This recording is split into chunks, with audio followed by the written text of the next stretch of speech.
Today, we're talking about unrest over the war in Gaza, political jabs at the White House Correspondents' dinner, highlights from the NFL draft, and other top news for Monday, April 29th. Stay informed while remaining focused on Christ with the pour-over today. Here's the quote of the day. I am profoundly grateful to God that He did not grant me certain things for which I asked, and that He shut certain doors in my face. Martin Lloyd-Jones. Let's get started with some espresso shots. Unrest over the war in Gaza is reverberating globally. Stateside, campus protests continue. As faculty members join demonstrations and graduation approaches, colleges are grappling with whether to negotiate with protesters or rely increasingly on police to break up encampments. Protesters are demanding university divestment from Israel-affiliated companies, with reports of anti-Semitic escalation garnering bipartisan condemnation. At a Rafah refugee camp over the weekend, Palestinian children were seen holding signs thanking university protesters for their display of solidarity. Meanwhile, 1,000 U.S. troops have begun building a floating pier to deliver humanitarian aid to Gaza. As an added obstacle, they're under strict orders not to step foot on Gazan soil. It should be completed quickly. Officials hope to deliver 2 million meals a day through the pier beginning early next month.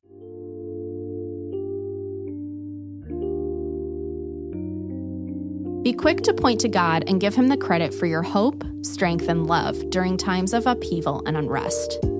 Even in the midst of chaos, our future with Him is secure. Psalm 121, 1 and 2 says, I lift my eyes toward the mountains. Where will my help come from? My help comes from the Lord, the maker of heaven and earth.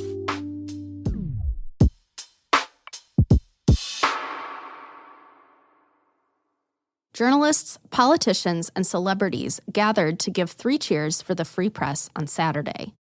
As 3,000 glitzy guests filed into the Washington Hilton for the White House Correspondents Association dinner, pro-Palestinian protesters swarmed the hotel, chanting, "Shame on you," for the event's decadence and the association's silence about reporters killed in Gaza. Inside, President Biden's speech stayed true to tradition. He cracked jokes about his age and inaccessibility for press questions, and roasted former President Trump for immaturity and legal trouble. SNL's Colin Yost, the night's host, poked fun at Sleepy Joe for his age and memory, saving some barbs for Trump, too. The roast may continue on a debate stage this election season.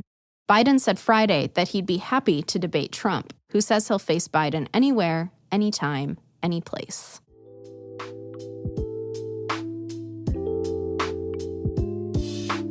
Proverbs warns against scoffers who are so set in their opinions they respond with hate when confronted. When you find yourself challenged or even roasted, seek to soften your heart and be counted among the wise. Proverbs 12, 1 and 15 says, Whoever loves discipline loves knowledge, but one who hates correction is stupid. A fool's way is right in his own eyes, but whoever listens to counsel is wise.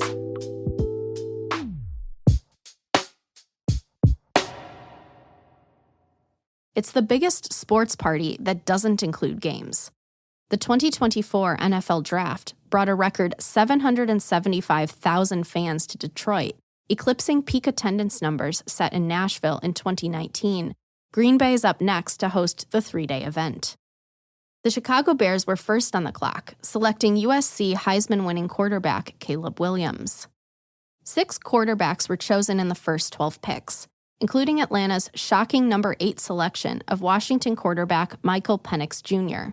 Just last month, the Falcons added veteran quarterback Kirk Cousins with a 4-year, $180 million deal. UCLA's Laiatu Latu was Indianapolis's pick number 15 in the latest first defensive pick ever. The draft ended Saturday with pick number 257. This year's Mr. Irrelevant, Alabama safety Jalen Key, is headed to the Jets.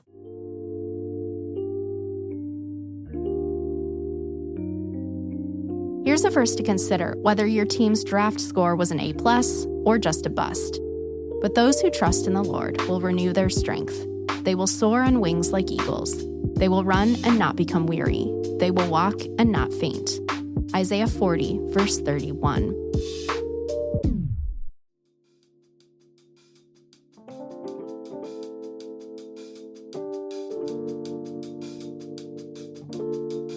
In other brews, here's a rapid round of updates.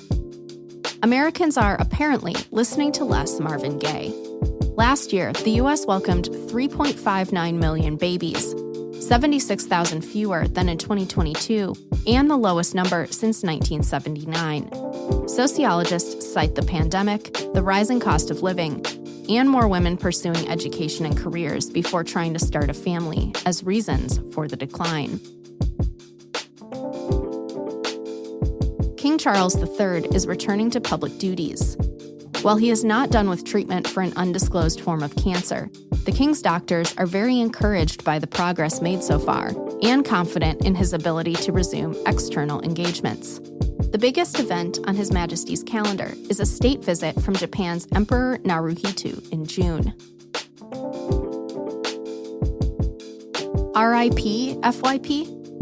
ByteDance says it would prefer to shut down TikTok rather than sell if legal challenges to Uncle Sam's recent ban fail. TikTok currently loses money and represents a relatively small share of ByteDance's total daily active users, meaning a shutdown would have limited financial impact and allow ByteDance to keep its core algorithm. Dozens of twisters tore up the Midwest this weekend. Oklahoma's Governor Stitt said Sunday that tornadoes killed at least 4 people statewide, flattened multiple rural towns, and left tens of thousands without power. Another band of tornadoes ripped through Nebraska and western Iowa, devastating the small town of Minden, Iowa. The dairy industry is in a foul situation. The FDA said Tuesday that fragments of the bird flu were detected in 1 in 5 retail milk samples. Officials aren't suggesting anyone dump their 2%. The fragments weren't active viruses, won't cause infection, and bird flu has only ever caused mild symptoms in humans. But they're racing to complete more testing. And that's all we have for today. Thanks so much for listening.